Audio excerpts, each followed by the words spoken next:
Next up, we have Holly Woodward, who's going to tell her story. Holly? Good morning, everyone. Thank you so much for giving me the opportunity to share my son's story. My son was in second grade when he threw a chair at a teacher the first time. While I'm embarrassed to say there would be more chairs thrown, I'm actually quite thankful for that first chair, because after a year of excuses by his teachers, the principal, the head of special education, who all denied my request for him to be evaluated for making no reading, writing, and spelling gains, that chair finally got their attention. They were quick to identify him with an emotional disturbance, but repeatedly denied my request to identify him with a learning disability. For the next year, I sat through countless meetings in which I fought my own desire to throw a chair and repeatedly advocated for reading services because I knew his anger was a result of his illiteracy. But I would be continuously told he wasn't far enough behind to qualify. Even after my son received a medical diagnosis of dyslexia from a top neurologist from Children's Hospital, they were reluctant to identify him. Like Voldemort in the Harry Potter series, I was told we don't say the word dyslexia in education. When the data finally demonstrated that he was 3 grade levels behind, they identified him not with dyslexia, but with a specific learning disability, and they immediately began reading interventions. Through 4th and 5th grade, he came to school early, got pulled from specials, missed recess, attended summer school, and worked diligently in the school's favorite intervention of choice, none of which were evidence-based for students with dyslexia, all the while ignoring my pleas for a program that followed the scientific work of Orton and Gillingham, and despite all of his work, he made no gains. In the middle of 5th grade, my husband and I were told by my son's psychologist that our red-headed, Lego-loving 5th grader was high risk for suicide because of the trauma associated with his illiteracy. So we did what we had to do to protect our child. We drained our savings account, and we sued to get him an evidence-based reading intervention program based on the science of reading. And within 18 months, he went from a 2nd grade reading level to a 9th grade reading level.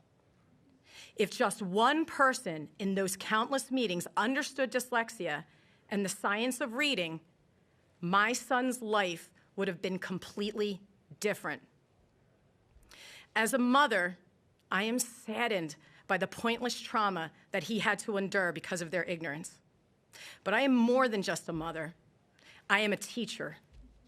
And I am infuriated because I know the federal law has multiple protections in place so that this does not happen to students. Child Find states that schools must actively seek out and evaluate anyone they suspect of having a disability.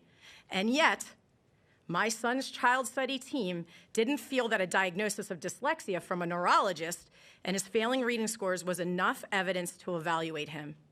Instead, they waited for him to fail over and over again before they would identify him and finally provide the services that would make school bearable. Supporting this legislation would make it difficult for schools to neglect their Child Find responsibilities by implementing a universal screening process that ensure that students don't have to fail to be identified. The Every Student Succeed Act details that schools must provide in terms of Tier 3 intervention, and yet my son made no gains because he was not provided an evidence-based program. Instead, they used programs sponsored by for-profit textbook companies that had no research proving their effectiveness at remediating dyslexia, which wasted my son's time, destroyed his confidence, and made it impossible for him to develop a healthy relationship with learning. Supporting this legislation would mean that schools and teachers would have updated information about evidence-based reading instruction and would be required to design reading intervention plans to help remediate. More importantly, it would empower parents as members of the IEP team to know exactly what to ask for at IEP meetings so that they can have a greater impact on the development of their child's IEP. As a parent, advocate, and educator, I have learned that too often schools will check a box in terms of their federal responsibilities, interpreting the federal law loosely, so that it fits their needs and their capabilities. And as a result, students like my son suffer without the appropriate identification and services to help meet their needs. Now, I love teaching in the great Commonwealth of Pennsylvania, and I take tremendous pride in being a local control state so that communities, not the government, can assess and determine the needs of their students. I do not want the government mandating me and telling me what to do in my classroom. However, that declaration ends when it comes to harming children.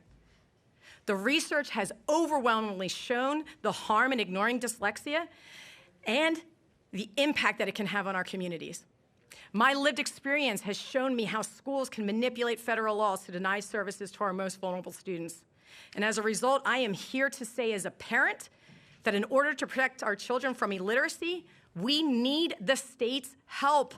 And as a teacher, I will gladly open my classroom door and welcome the government into my classroom if it means that no child will ever have to endure the same trauma my son endured, because no parent should ever have to drain their savings account to sue the school district to give their child a path to literacy.